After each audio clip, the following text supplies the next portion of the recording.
revenus pour réintroduire la progressivité. Est-ce que vous savez, par exemple, que Roosevelt, à la fin de son deuxième mandat, il avait réussi à imposer des tranches d'impôts sur le revenu qui étaient de l'ordre de 80%. C'est-à-dire que les gens qui gagnaient, alors je ne sais plus le niveau, mais qui avaient les tranches de revenus les plus élevées, payaient, pour les tranches les plus élevées du revenu, 80% d'impôts. Vous vous rendez compte? Vous savez combien on en est en France aujourd'hui? Quelle est la tranche la plus élevée? 45. Même moins, je crois. 45? Bon, on vient de monter à 45, vous avez raison. 45. Donc vous voyez la différence. Et encore en France, on n'est pas mauvais par rapport à ce qui se passe dans d'autres pays. Il y a des pays où il n'y a même plus d'impôts. Il y a ce qu'on appelle la flat tax. C'est un impôt purement proportionnel au revenu. Il n'y a plus de progressivité. Et aujourd'hui, c'est ce que veulent les libéraux. Enfin, ceux qui veulent que la fiscalité soit neutre, qu'elle n'affecte pas les revenus, etc. Ils veulent supprimer cette progressivité. Roosevelt a introduit cet impôt progressif parce que, et vous vous rappelez peut-être, je crois que c'est un graphique que je vous avais présenté peut-être la première séance, où on voyait la distribution des revenus aux États-Unis. On voit que là, les inégalités aujourd'hui de revenus aux États-Unis, mais c'est vrai aussi en Europe, je pense, sont aussi importantes qu'elles étaient à la veille de la crise de 29. C'est-à-dire que pour nous, il y a un lien, il y a des racines sociales de la crise, au sens où il y a un lien très étroit entre les inégalités de distribution des revenus et des richesses, d'une part, et d'autre part, la crise financière. Eh bien, Roosevelt avait compris en partie, et il a organisé ce que les économistes américains appellent la grande compression, c'est comme ça qu'on l'appelle là-bas, les écarts de salaire. C'est-à-dire qu'il a réussi à réduire fortement les écarts de salaire grâce à une imposition sur le revenu fortement progressive. Voilà, donc vous voyez que cette expérience, elle est très intéressante parce que je pense que ces trois sujets-là sont des sujets majeurs aujourd'hui, à nouveau, dans la période actuelle où nous sommes, avec la crise actuelle. Il faut repenser les investissements publics dont je vous parlais tout à l'heure, les relancer notamment dans le secteur de l'énergie, mais pas uniquement, dans l'habitat, dans les transports, etc. Bon. Deuxièmement, il faut réformer en profondeur le secteur bancaire, et notamment séparer les banques d'investissement et de dépôt. C'est ce qu'a fait Roosevelt, c'est ce que ne feront pas le gouvernement. Et troisièmement, il faut repenser la réforme fiscale. Alors là, je vais faire un petit détour, parce que vous savez peut-être qu'ATTAC, avec beaucoup d'autres organisations, des syndicats, des partis politiques, des mouvements comme par exemple la Ligue des droits de l'homme, etc., nous organisons ce qu'on appelle le CAC, un audit, le comité citoyen pour l'audit de la dette. Bien. Et l'idée est la suivante, c'est que nous pensons qu'il faut déconstruire le discours dominant sur la dette. Au savoir qu'aujourd'hui, on nous raconte que la dette vient de ce qu'il y a trop de dépenses publiques et que les finances publiques sont mal gérées et que l'État prend trop de place. C'est ça le discours qu'on entend, y compris par la gauche au pouvoir. Bon. Eh bien, nous avons une autre vision qui est la suivante. Et on peut le montrer avec des statistiques. C'est d'ailleurs ce qu'on fait dans notre travail de comité d'audit. On montre assez facilement que la cause principale de la montée des déficits publics et donc de la dette publique, et ça ne date pas des 5 dernières années, depuis 20 ou 30 ans, est due à l'érosion fiscale qui a été organisée par les politiques néolibérales, c'est-à-dire la baisse, par exemple, de l'imposition sur les revenus, la moindre progressivité de celle-ci, toutes les niches fiscales, il y en a 400 en France, qui coûtent bon an mal an, selon les estimations, la Cour des comptes, par exemple, les estime au moins à 60 milliards d'euros, si ce n'est plus, par an. C'est dû aussi à l'évasion fiscale qu'on laisse faire dans les paradis fiscaux dont on parlait tout à l'heure, etc. Donc pour nous, je ne dis pas que c'est la seule cause, mais l'une des causes, peut-être la principale, de la crise actuelle des finances publiques, qui se traduit notamment par la crise de la dette publique, c'est la fiscalité. Il y a un lien étroit entre les deux. Il y a un lien étroit entre les deux. Et donc vous voyez que c'est absolument pas le discours que vous entendez tous les jours, y compris, encore une fois, de la part de ceux qui nous gouvernent aujourd'hui depuis quelques mois. Donc, il y a vraiment là une déconstruction à faire, un nouveau discours à faire, en mettant l'accent sur la fiscalité, qui est vraiment un des nœuds du problème que nous avons à résoudre aujourd'hui pour sortir de la crise. Et donc, Roosevelt, de ce point de vue-là, il avait compris. À l'époque, il y avait de la dette très importante, publique et privée. Il avait considéré que la fiscalité, c'était vraiment un axe de réforme fondamentale. Voilà. Donc, vous voyez, cette première expérience est très intéressante. Alors, on va passer à la suivante. Le CNR, Conseil national de la résistance. Là, je vous ai listé, un peu en vrac, excusez-moi pour l'ordre, mais les principales mesures. Alors là, peut-être que le lien avec la période actuelle est peut-être un peu plus difficile à faire, encore que je pense qu'il y a beaucoup d'enseignements à tirer. Il Il y a la question de la démocratie. Bon, on sortait de Vichy, il faut dire, donc d'un régime totalitaire, et donc il était urgent de restaurer la démocratie. Mais j'y reviendrai tout à l'heure. Aujourd'hui, c'est ça que j'appelle la crise politique dans laquelle nous sommes, c'est une crise de démocratie. Nous sommes dans une crise de démocratie. Et même, je citerai, tiens, je parlais, je vois qu'il y a des amis d'Attaque dans la salle, je parlais il y a 2 jours avec quelqu'un que vous connaissez peut-être qui s'appelle René Passet. René Passet, c'est un économiste bien connu, je pense, qui a été le premier président du conseil scientifique d'Attaque. Il m'a dit, cette phrase que je trouve tout à fait juste, il m'a dit, là où la finance domine, la démocratie disparaît. C'est-à-dire qu'il y a un lien étroit à établir entre la domination de la finance et la démocratie. Et donc aujourd'hui, nous sommes dans une démocratie qui a perdu de sa force par rapport à ce qu'elle avait pu connaître à un certain autre moment de notre histoire. Et donc, la question de la démocratie, c'est lié à la question de la finance. C'est-à-dire, on ne gagnera pas le combat sur la démocratie, ou la reconquête de la démocratie, sans s'attaquer au pouvoir de la finance. C'est ça que ça veut dire. Et donc, le Conseil national, dans un contexte évidemment complètement différent, a considéré qu'il était urgent de restaurer la démocratie, bon, et notamment le vote des femmes en particulier. Vous voyez, la presse, ça aussi c'est quelque chose d'important aujourd'hui. On n'en parle pas beaucoup, des médias et la presse. Or, qu'est-ce qui nous formate tous les jours? Quand vous ouvrez le matin votre radio, que vous vous levez, même si vous êtes des gens, si vous êtes là, je suppose que c'est parce que vous êtes des gens assez ouverts et critiques, évidemment, donc vous n'êtes pas tout à fait représentatifs.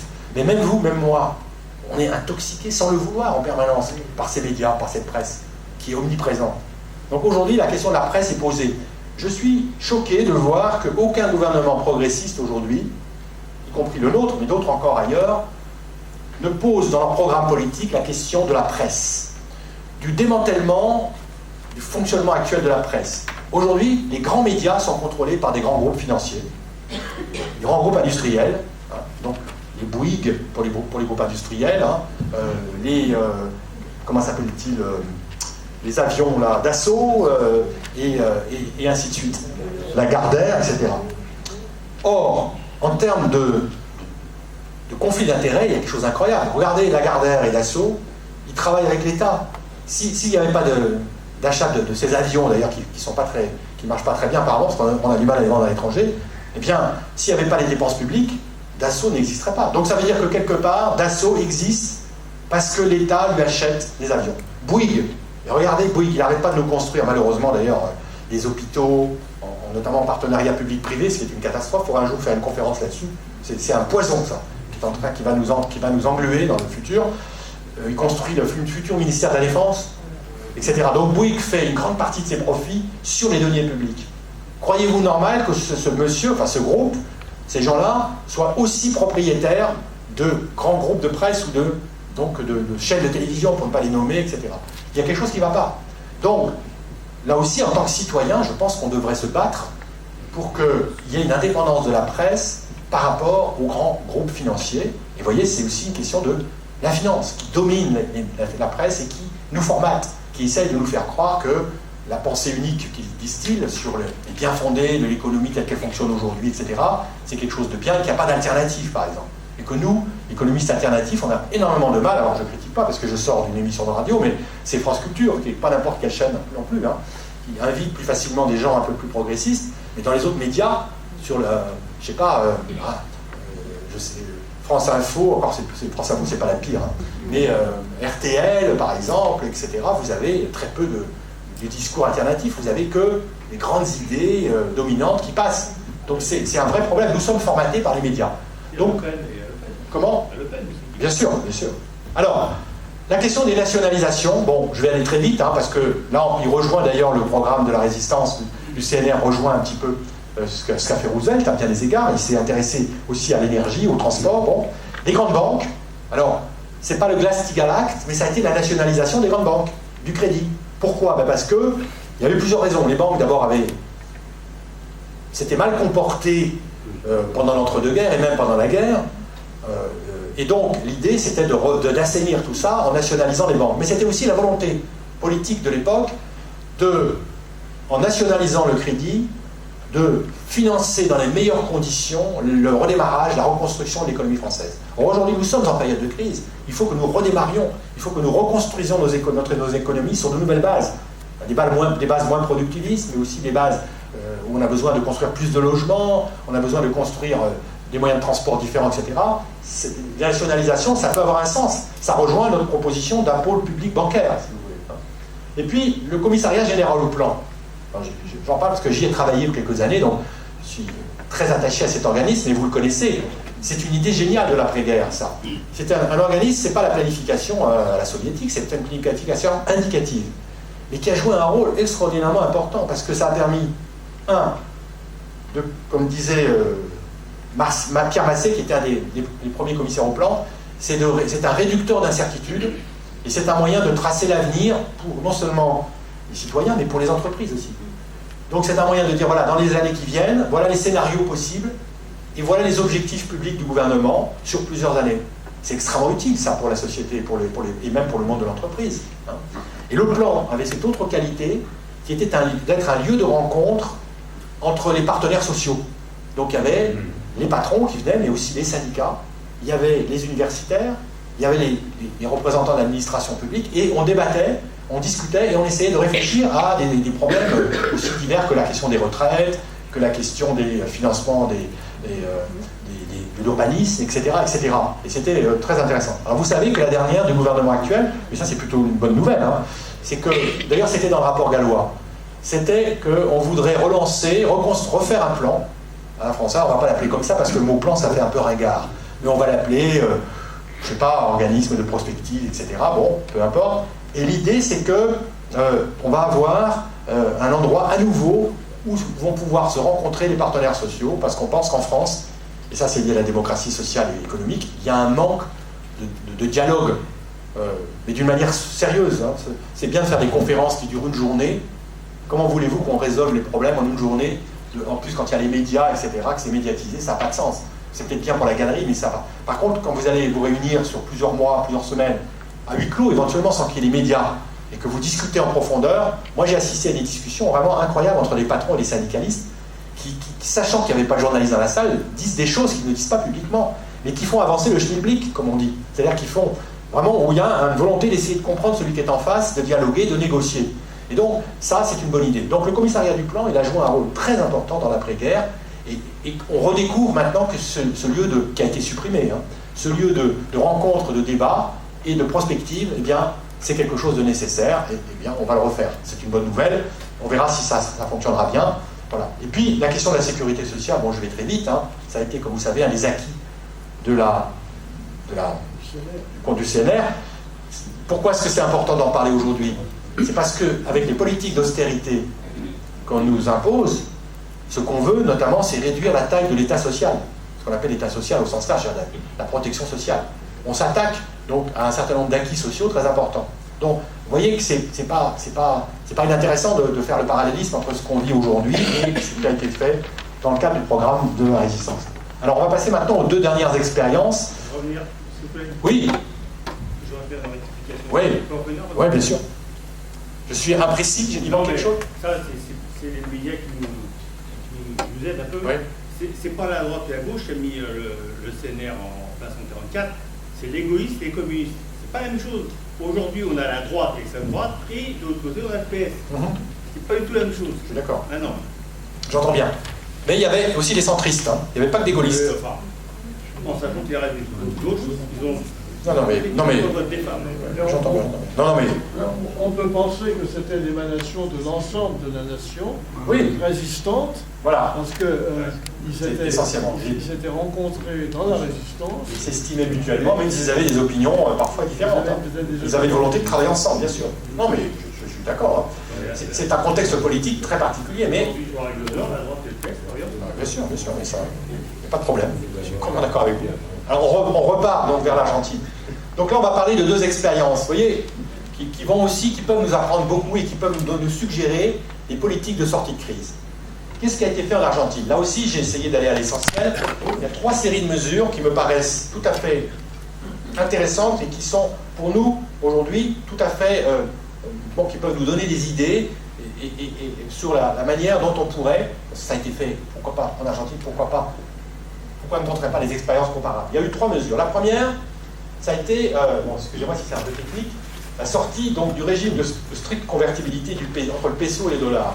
C'est-à-dire qu'à l'époque, ça avait contribué d'ailleurs à la crise argentine, il y avait un taux de change fixe, c'était 1 peso, 1 dollar, et il y avait une rigidité dans les taux de change qui a asphyxié l'économie argentine. Donc, ça veut dire que la question monétaire est fondamentale dans la crise, notamment dans la crise de la zone euro. Donc, on y reviendra sans doute. Hein. Donc, c'est vraiment un élément important. Et qu'a fait le gouvernement argentin?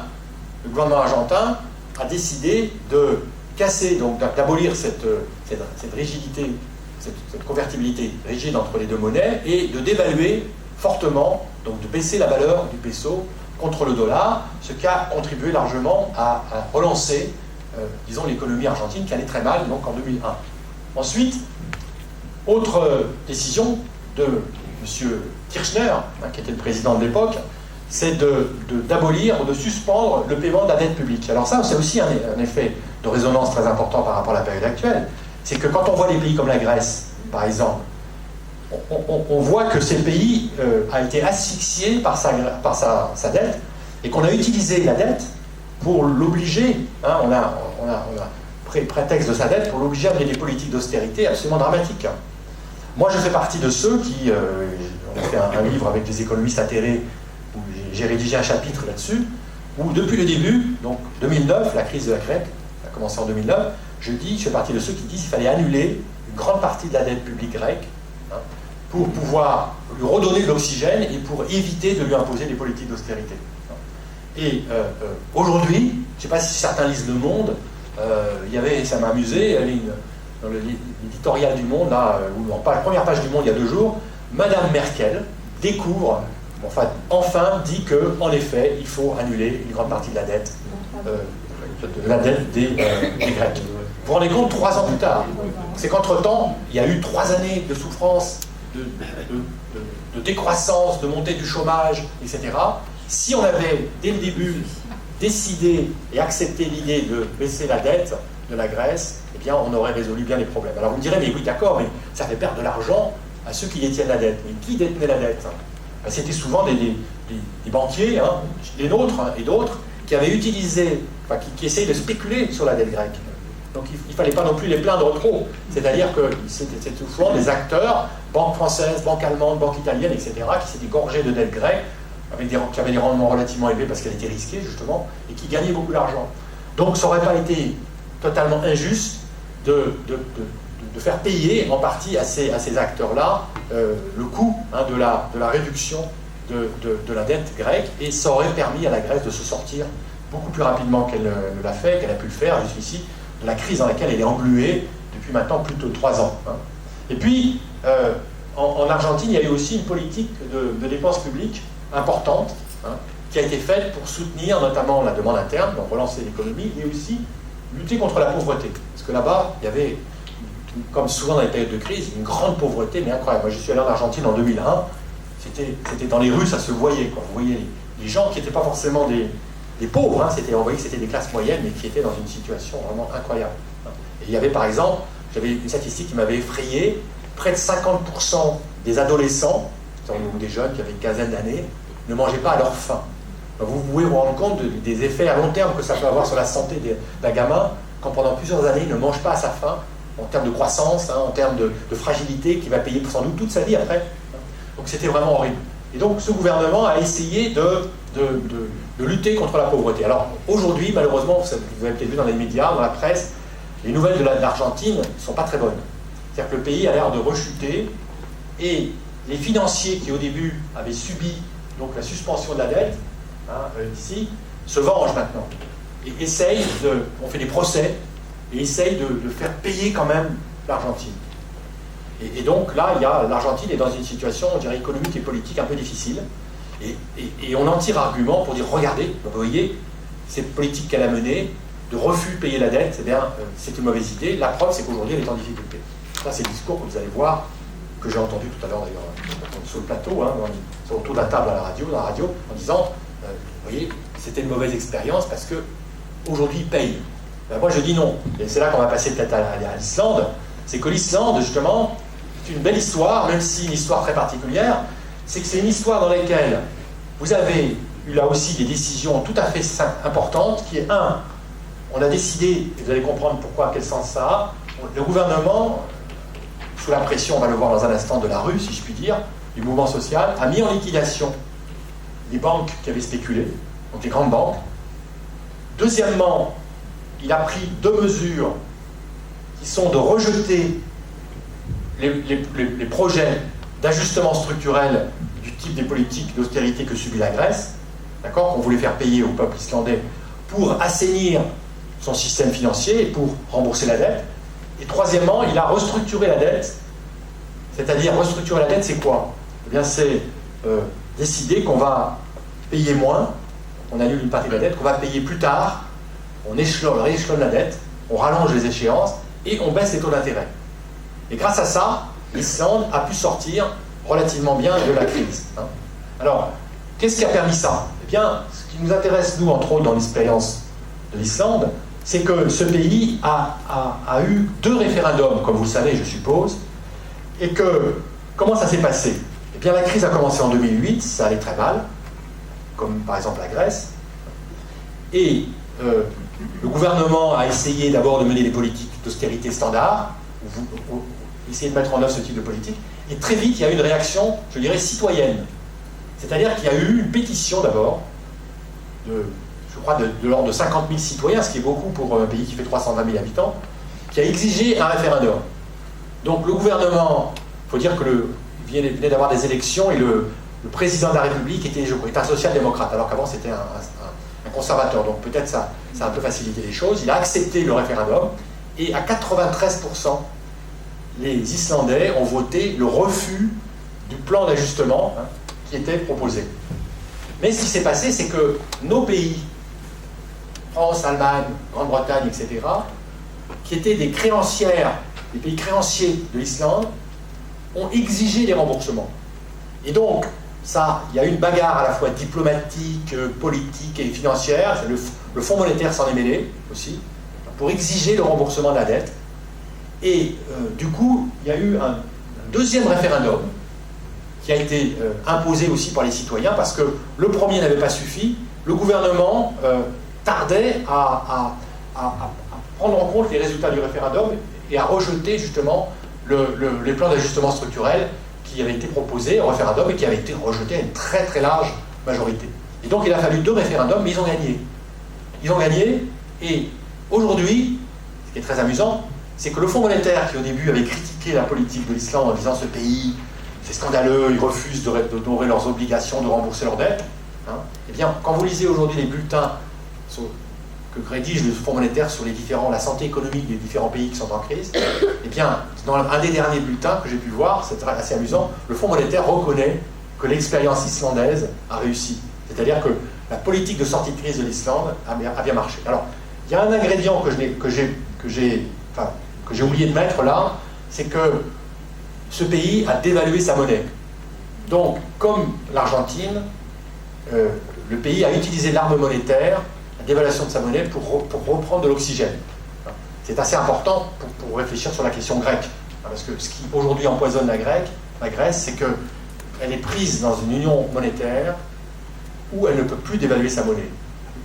Et ça nous rend la situation extrêmement difficile. Ce qui fait que certains économistes, dont je ne suis pas d'ailleurs, mais certains économistes, que je comprends tout à fait, je comprends ce point de vue, mais je ne l'approuve pas pour des raisons que je peux vous expliquer tout à l'heure si vous le souhaitez. Je pense que la sortie de la Grèce de la zone euro, qui permettrait à la Grèce de dévaluer sa monnaie, pourrait lui donner de l'oxygène. Mais à mon avis, ça serait un cadeau empoisonné. Mais si vous voulez, la question de la monnaie est très importante pour la sortie de crise, c'est certain. Et ces 2 pays que sont l'Islande et l'Argentine ont pratiqué des dévaluations.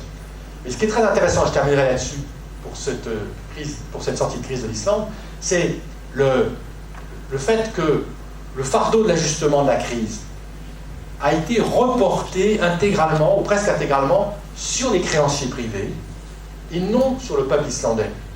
C'est-à-dire qu'à l'inverse de ce qui se passe en Grèce, ou de ce qui s'est passé aussi en Irlande, ou de ce qui se passe en ce moment en Espagne, ou au Portugal, où là on fait porter essentiellement le fardeau de l'ajustement sur les populations par les politiques d'austérité, au bénéfice des créanciers qui comme ça recouvrent une partie de leur dette, eh bien c'est l'inverse qui s'est produit en Islande. C'est-à-dire que le peuple islandais a dit non, on ne veut pas payer, nous ne sommes pas responsables de la spéculation des banques, etc. Et donc ce seront les créanciers privés qui paieront, qu'ils soient d'ailleurs islandais ou étrangers, anglais, français, etc., hollandais, etc. Donc vous voyez l'idée. Et je crois que ça c'est intéressant. Donc au jour d'aujourd'hui, si vous voulez, pour terminer sur ces 4 expériences, moi je retiens quelques idées pour nous sur la question de la sortie de crise. La première idée, c'est qu'il faut envisager des politiques qui vont à l'opposé, quelque part, des politiques qui sont menées actuellement. C'est-à-dire qu'il faut rejeter un peu la doxa qui nous dit il n'y a pas d'autre politique, et la politique, la seule pour sortir de la crise, c'est les politiques d'austérité, pour rembourser la dette et pour arriver à retrouver une situation meilleure. Nous on dit il y a des pays qui ont montré, l'Argentine, l'Islande, sans parler des autres expériences dont je parlais tout à l'heure, qui remontent plus loin dans le temps, il y a des expériences qui montrent qu'on peut mener des politiques très différentes et sortir avec succès de la crise, par exemple. Alors on dirait, l'Islande c'est un petit pays, c'est souvent l'expérience, ce qu'on nous dit.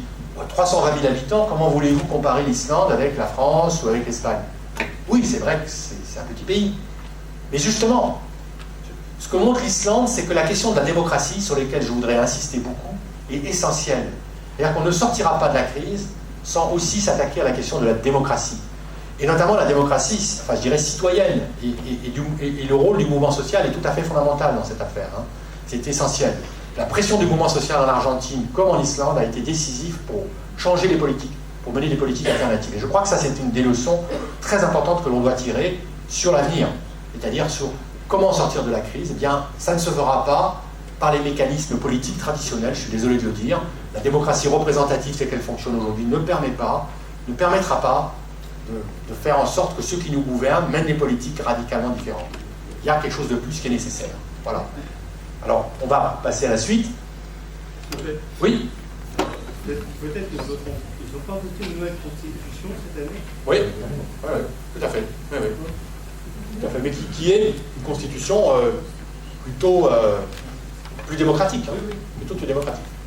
Vous savez qui était la conseillère juridique du président de la République et du gouvernement islandais à l'époque? C'était Eva Joly. Bon, elle est d'origine, comme vous savez, norvégienne, mais elle connaît donc bien les pays de la région. Et elle avait fait des articles tout à fait intéressants, notamment dans Le Monde. Je me rappelle d'un article qu'elle avait écrit tout à fait intéressant, où elle dénonçait les politiques qui sont menées à l'époque, avant les référendums. Le fait qu'on étranglait, que les créanciers étrangers étranglaient l'Islande en exigeant le remboursement de leurs dettes, etc. Et là, vous avez vu le rétablissement qu'ils ont pu faire, grâce à, notamment à leur référendum. Donc, vous voyez, c'est un peu ce que je disais à l'instant. La conviction que j'ai, et d'ailleurs c'est pour ça que personnellement je milite dans les mouvements sociaux, attaques ou d'autres, je pense qu'on ne sortira pas de la situation grave dans laquelle on est sans qu'il y ait de nouvelles formes de démocratie, et notamment sans que les mouvements sociaux puissent jouer un rôle important de pression, de contre-pouvoir pour obliger ceux qui nous gouvernent à mener des politiques plus radicales. Je crois que les expériences que j'ai citées, l'Argentine, l'Islande, mais aussi ce qui s'est passé au lendemain de la guerre en France, par exemple, sont des enseignements tout à fait importants dans ce domaine. Et donc, l'idée de la dette aussi, c'est fondamental. On ne sortira pas de la crise sans refuser de payer une partie de la dette qui est, je m'excuse, ça choquera peut-être certains que je le dise, parce que ce mot, quelquefois, choque un peu les gens, mais que je considère comme étant illégitime. Cette notion de dette illégitime a été utilisée pour la première fois pour la dette des pays du tiers-monde, des pays en voie de développement, qui ont connu des niveaux d'endettement tellement élevés qu'ils étaient étranglés par les politiques de restructuration très violentes, imposées notamment par le Fonds monétaire international. Et cette dette, souvent, c'était une dette qu'ils payaient 2 fois, parce qu'on leur faisait payer, ils remboursaient la dette, mais ils payaient des intérêts tellement élevés qu'en fait, ils remboursaient pratiquement 2 fois le montant de la dette. C'était un scandale. Et donc, il y a des mouvements, comme vous connaissez peut-être le CADTM, le Comité pour l'annulation de la dette du tiers-monde, qui militent depuis des années sur cette question de la dette illégitime. Mais je crois qu'aujourd'hui, nous, pays dits développés, on est dans cette situation-là aussi. Il faut se battre par rapport à cette question de la dette, dont on peut considérer qu'une partie est illégitime. Voilà. Et donc, voilà un petit peu type de conclusion que je vous propose. Alors, on va terminer peut-être par les scénarios. Vous avez encore de la patience, ça va? C'est pas trop long? Bon. Alors, je vous propose, mais ça sera la fin, rassurez-vous, comme ça on pourra ensuite discuter, 2 scénarios, 2 scénarii qu'on va passer. Alors, excusez-moi, là aussi, il y a un problème de reproduction. Je pensais que ça serait plus clair. C'est bizarre parce que sur mon ordinateur, c'est marrant, hein, c'était clair.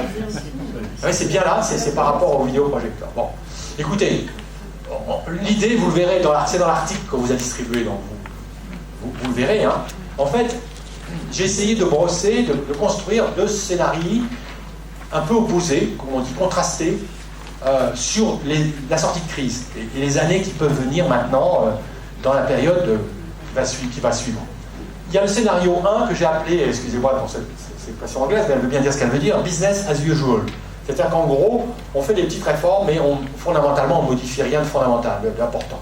Et puis le deuxième scénario, que j'ai appelé scénario altermondialiste, qui est un scénario plutôt de rupture pour un autre monde, une autre façon de voir l'organisation de la société, de la production et de la mondialisation. Alors par exemple, vous voyez, le paradigme dominant dans le scénario business as usual, c'est la priorité on reste toujours à l'idée qu'il faut améliorer la régulation des marchés. Donc il faut prendre des mesures pour que les marchés soient meilleurs, qu'il y ait plus de concurrence sur les marchés par exemple, qu'il y ait plus de transparence, tous ces mots qu'on entend tous les jours ou presque quand on parle des réformes financières. Et pour nous, on pense qu'il faut vraiment d'autres formes de régulation, hein, complètement différentes. Par exemple, qu'il faut qu'on modifie les règles, mais aussi les normes internationales. Alors, les normes, je préférais les valeurs. Donc je pense qu'aujourd'hui, les normes sociales et environnementales, on n'en parle pratiquement plus. C'est-à-dire qu'avec la crise, on va parler de la finance, on va parler de l'économie, bon c'est bien, mais il y a d'autres normes et d'autres valeurs qui sont absolument fondamentales. Et donc, on ne peut pas oublier, sous prétexte qu'on est en période de crise, ces dimensions sociales et environnementales dans les politiques. Et même on doit les intégrer complètement dans nos réflexions. Et donc, ce qu'on dit, c'est qu'on ne peut pas se contenter de réguler mieux les marchés, il faut envisager de nouvelles politiques qui intègrent notamment les dimensions sociales et environnementales. Alors, la régulation de la finance, ce qu'on constate, j'ai marqué ici, réforme à minima. C'est-à-dire, moi je pense que les réformes qu'on nous propose, en France, en Europe, ou ailleurs, comme aux États-Unis, sont des réformes à minima. C'est-à-dire qu'on fait des réformes pour éviter que la crise ne dure trop longtemps, mais ces réformes, à mon avis, n'empêcheront certainement pas que d'autres crises se produisent. C'est-à-dire qu'on ne change pas la logique du système. C'est ça que j'appelle les réformes à minima. Par exemple, regardez la réforme sur les paradis fiscaux. C'est grotesque comme type de réforme. Donc, nous, on dit qu'il faut réordonner la finance complètement pour la remettre au service de l'homme, de l'humanité. C'est-à-dire renverser la logique. Aujourd'hui, nous sommes au service de la finance. La finance doit redevenir au service de l'homme. C'est ce que j'appelais tout à l'heure l'intérêt général. L'idée de la finance qui doit redevenir au service de l'intérêt général. Et donc, ça implique évidemment de redonner du poids aux banques et aux acteurs financiers qui sont centrés sur la sphère réelle de l'économie. Notamment ce qu'on appelle la banque de détail, tout simplement. La banque ennuyeuse. C'est-à-dire là où on ne gagne pas forcément beaucoup d'argent, mais on fait son métier pour financer l'économie, les PME, les ménages qui ont besoin éventuellement d'acheter des biens de consommation ou des logements. Et on essaye de faire ce travail de la manière avec un maximum de probité sans chercher à s'enrichir. Alors on va passer à la dernière planche. Alors là, j'ai quelque chose sur la gouvernance mondiale. Vous vous rappelez, lors de la première séance, je vous ai dit que, pour moi, la crise actuelle était une crise géopolitique. C'est-à-dire qu'il y avait une dimension géopolitique. D'où vient cette dimension géopolitique? C'est qu'aujourd'hui, on a l'émergence, on appelle ça d'ailleurs les pays émergents, l'émergence de nouvelles puissances industrielles, et économiques et financières, qui sont la Chine, évidemment, l'Inde, et puis on a d'autres pays comme l'Argentine, le Brésil, l'Afrique du Sud, etc. Bon, sur tous les continents. Et donc, aujourd'hui, nous, vieille Europe, ou États-Unis, etc., on est dans un contexte où ça bouge beaucoup. Les rapports de force internationaux sont en train de se modifier. Donc, à partir de là, de deux choses l'une, ou bien on reste avec le système de gouvernance mondiale qui est hérité de la Seconde Guerre mondiale, avec le Fonds monétaire tel qu'il fonctionne, le Fonds monétaire international, la Banque mondiale, les Nations Unies aussi telles qu'elles fonctionnent, ou est-ce qu'il ne faut pas repenser l'organisation de ces organisations internationales, par exemple, pour mieux intégrer l'ensemble des pays de la planète, et notamment les nouveaux venus, les pays qui souhaitent participer à la gouvernance mondiale. même s'ils n'ont pas les mêmes valeurs que nous, toujours. Bon, on peut critiquer les Chinois, on peut critiquer je ne sais pas, les Sud-Africains, mais ils sont là, ils ont le droit de participer aux décisions, et c'est extrêmement important de réorganiser la gouvernance mondiale. Alors aujourd'hui, le G20, qui est probablement la seule création institutionnelle qui reflète un petit peu cette idée d'élargissement, hein, où on est passé du G8 au G20, en incluant donc la Chine, l'Inde, etc., eh bien, c'est quelque chose de totalement insuffisant. Le G20, c'est finalement un sommet qui se réunit 2 fois par an, hein, où les chefs d'État et de gouvernement se rencontrent pendant 2 jours, et on discute sur les grands problèmes du monde. Alors bien sûr, c'est préparé à l'avance, hein, mais si vous voulez, il y a des grandes déclarations, puis après, plus rien. Souvent, ce n'est pas suivi des faits. La plupart du temps, dans le domaine de la régulation de la finance, par exemple, il ne s'est presque rien passé. Et donc, le G20, c'était peut-être une première étape nécessaire, mais c'est totalement insuffisant. Alors, par exemple, pensons aux Nations Unies. Moi, je fais partie de ceux qui défendent à fond les Nations Unies, malgré tous ses défauts. Et c'est clair qu'il faut une réforme des Nations Unies. Quel type de réforme? Eh bien, par exemple, il faudrait que, non seulement on admette au Conseil de sécurité d'autres pays, mais il faudrait créer d'autres instances. Par exemple, à côté du Conseil de sécurité qui règle les problèmes politiques, militaires, etc. D'ailleurs, c'était une proposition, je crois, de Jacques Delors, qui avait dit « Créons un Conseil de sécurité économique, sociale et environnementale ». Quel pourrait être le rôle de cette institution?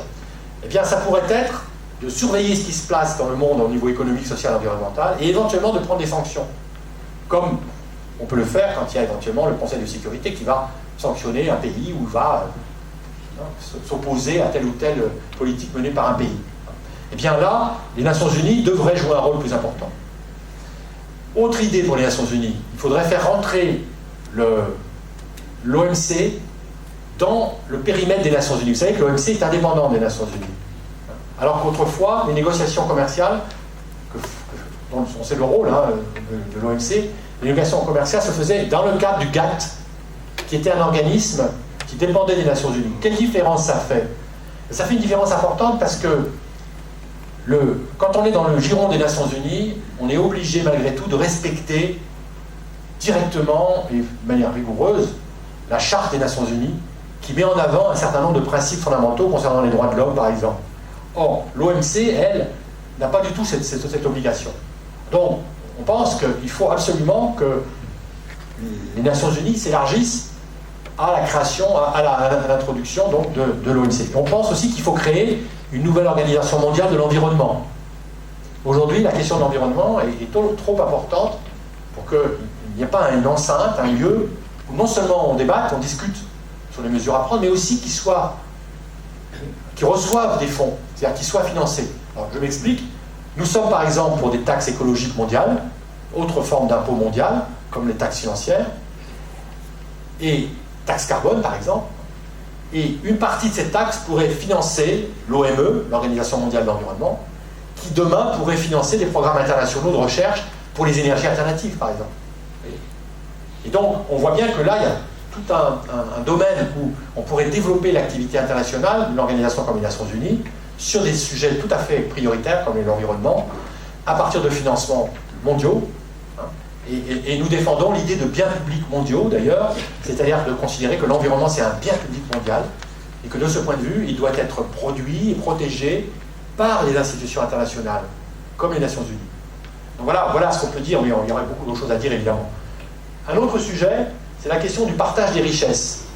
C'est-à-dire que, on l'a vu, et par exemple Roosevelt l'avait bien compris dans son programme, c'est qu'on ne peut pas s'attaquer à la crise sans revoir la question du partage des richesses et la question des inégalités. Alors, quand on pense au partage des richesses, il y a un point précis que j'avais développé aussi, je crois, dans la première séance, c'est le problème du partage de la valeur ajoutée entre les salaires et les profits. Là, il y a vraiment quelque chose qui doit être corrigé si on veut sortir de la logique dans laquelle on est. La logique dans laquelle on est, c'est un partage salaire-profit à l'avantage du profit au détriment des salaires. Le poids des salaires dans la valeur ajoutée a baissé dans la plupart des pays. Donc l'idée, c'est qu'il faudrait que le balancier revienne du côté des salaires, ce qui permettrait, d'avoir des salaires plus élevés, mais aussi, par exemple, de mieux financer la protection sociale. Parce qu'une des raisons du déficit de la sécurité sociale, on n'en parle pas assez, c'est que comme il y a une baisse en termes relatifs des salaires, une moindre progression des salaires, eh bien, les charges sociales, les cotisations sociales aussi ont rapporté moins d'argent. Donc, s'il y avait une politique salariale un peu plus rigoureuse, et s'il y avait une redistribution en faveur des salaires, on aurait mécaniquement une amélioration des comptes de la sécurité sociale, et donc on résoudrait en partie le problème de financement de la sécurité sociale. Et donc, il y a vraiment là un problème de partage des richesses. Vous voyez qu'il y a plusieurs dimensions, à la fois sociales, à la fois économiques, etc., et qui est tout à fait essentiel. Puis je terminerai sur un point qui nous paraît très important, c'est la question de l'appareil productif, ou de ce qu'on pourrait appeler le productivisme. On ne sortira pas de la crise, au sens de la crise globale dans laquelle on est, notamment de la crise environnementale, si on ne s'attaque pas au mode de production que nous avons. Aujourd'hui, nous avons un mode de production qui, on l'a vu, vous vous rappelez peut-être le schéma que je vous avais montré, qui dévalorise la main-d'œuvre, qui dévalorise notamment les ressources naturelles. C'est-à-dire que le capitalisme, c'est sa logique, cherche à valoriser au maximum le capital, et par là même en s'appuyant sur une dévalorisation du travail, mais aussi, pas que du travail, des ressources naturelles. Donc l'idée, c'est qu'il faut repenser le système productif pour qu'il soit plus respectueux, en quelque sorte, du travail et aussi des ressources naturelles. Et que ça passe, par exemple, par des économies importantes. Ça implique, donc, in fine, d'avoir des économies importantes dans le domaine des matières premières. Aujourd'hui, il y a un gaspillage incroyable dans l'utilisation des matières premières non renouvelables, par exemple. Et donc là, cette question de l'appareil productif, elle est fondamentale, à la fois pour les travailleurs, mais aussi pour l'environnement. C'est clair. Et donc là, il y a vraiment deux scénarios possibles. Ou bien on reste dans le modèle productiviste actuel, et on va vers une crise environnementale qui va aller de pire en pire, notamment par rapport à la question des gaz à effet de serre, de gaspillage des matières premières, etc. Ou alors on essaie de réfléchir et c'est pas facile, mais on essaie d'orienter le progrès technique, par exemple, au maximum vers les économies d'énergie, vers la réduction des émissions de gaz à effet de serre, et on essaye d'organiser ça aussi vers un meilleur partage du travail aussi. Donc là aussi, je ne sais pas si dans la salle il y aura des gens qui réagiront, mais je crois que